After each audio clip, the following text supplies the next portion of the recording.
Good afternoon, welcome to News Channel 2. I'm Jessica Lee. The cybersecurity aspect needs to be upgraded among entrepreneurs if the economic digitalisation is to be realised. Minister of Entrepreneur Development, Datuk Sri Rezwan Yusof, says the matter has been brought up at the recent cabinet meeting and will be forwarded and further discussed at the National Development Council soon. Kita akan beralih kepada pasar digitalisasi ekonomi. Jadi perkara kena kita address ataupun kita kena perkasakan kita dalam digitalisation ekonomi dari sudut infrastruktur, dari sudut security untuk memberi keyakinan kepada orang dalaman, SMEs dan juga pelabur luar untuk pembangunan di dalam negara menggunakan kaedah digital ekonomi tadi. Kalau itu tidak bersedia, maka kelancaran pergerakan ekonomi itu tidak selaju yang kita harapkan. During the budget consultation session, Finance Minister Lim Guan Eng said that the government had introduced several measures to digitalise the country's economy, especially among small and medium enterprises, SMEs. Among them was the guarantee scheme worth 2 billion ringgit, which will make SMEs to be fully prepped and primed for the fourth industry revolution or Industry 4.0. He said this during an Aidilfitri open house organised by the Malaysian Cooperatives Institute in the federal capital yesterday. Now, 10 non-governmental organizations or NGOs have lodged a police report yesterday over the statement made by PAS Dewan Ulama head Datuk Dr. Nik Muhammad Zawawi Saleh against the Pakatan Harapan or PH government during his winding up speech at the 65th PAS Muktamar last week. A representative of the NGOs, Major Retired Razali Zakaria, who is also Pertubuhan Gerakan Martabat Pejuang Negara or GMPN president, said PAS's action to openly declare its stand to bring down the PH government was seen as an element of provocation in using religion for political purposes. He urged the relevant authorities such as the Royal Malaysia Police (PDRM), Malaysian Communications and Multimedia Commission (MCMC), and Department of Islamic Development Malaysia (JAKIM) to carry out a thorough investigation without prejudice and to take immediate action. He added that Datuk Dr. Nik Muhammad Zawawi's speech can be misunderstood by the Muslims, especially PAS followers, and in the end, it can trigger chaos among Muslims in the country. Razali also slammed Datuk Dr. Nik Nawawi's speech for arbitrarily using a fatwa to further PAS's political interest. Angkatan Koperasi Kebangsaan Malaysia Berhad or Incasa has given its assurance that the salary cuts imposed on civil servants follow the Standard Operating Procedure or SOP with strict guidelines.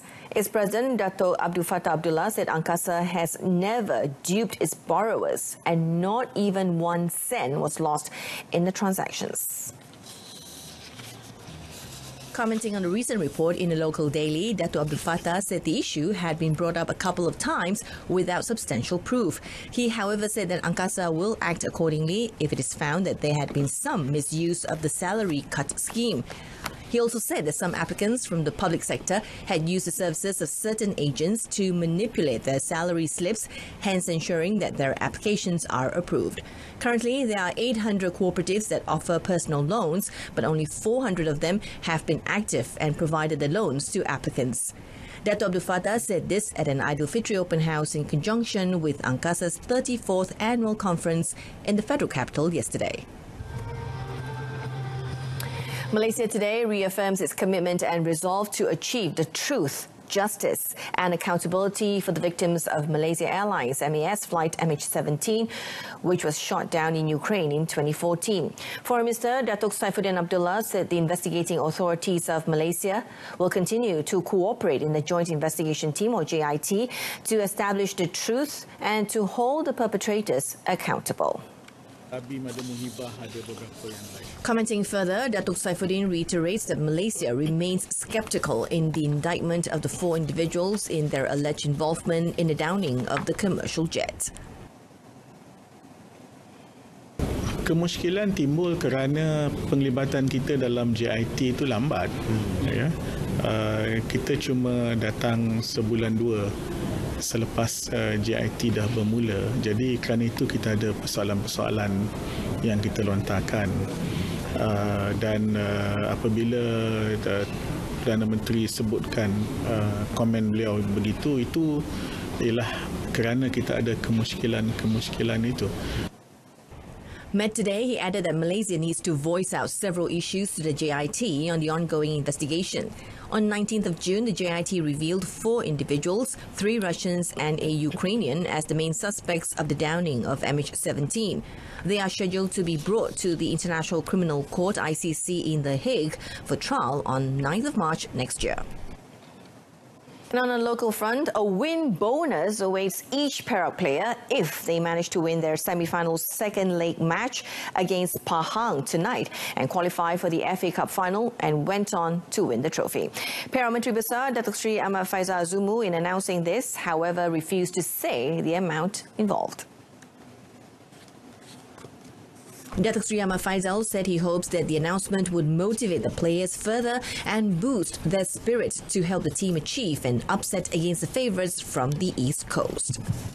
Saya akan memberikan sejumlah bonus kepada semua pemain dan pegawai jika mereka berjaya memasuki final Piala FA, dan akan memberi sekali lagi bonus jika mereka berjaya membawa pulang Piala FA ke negeri Perak.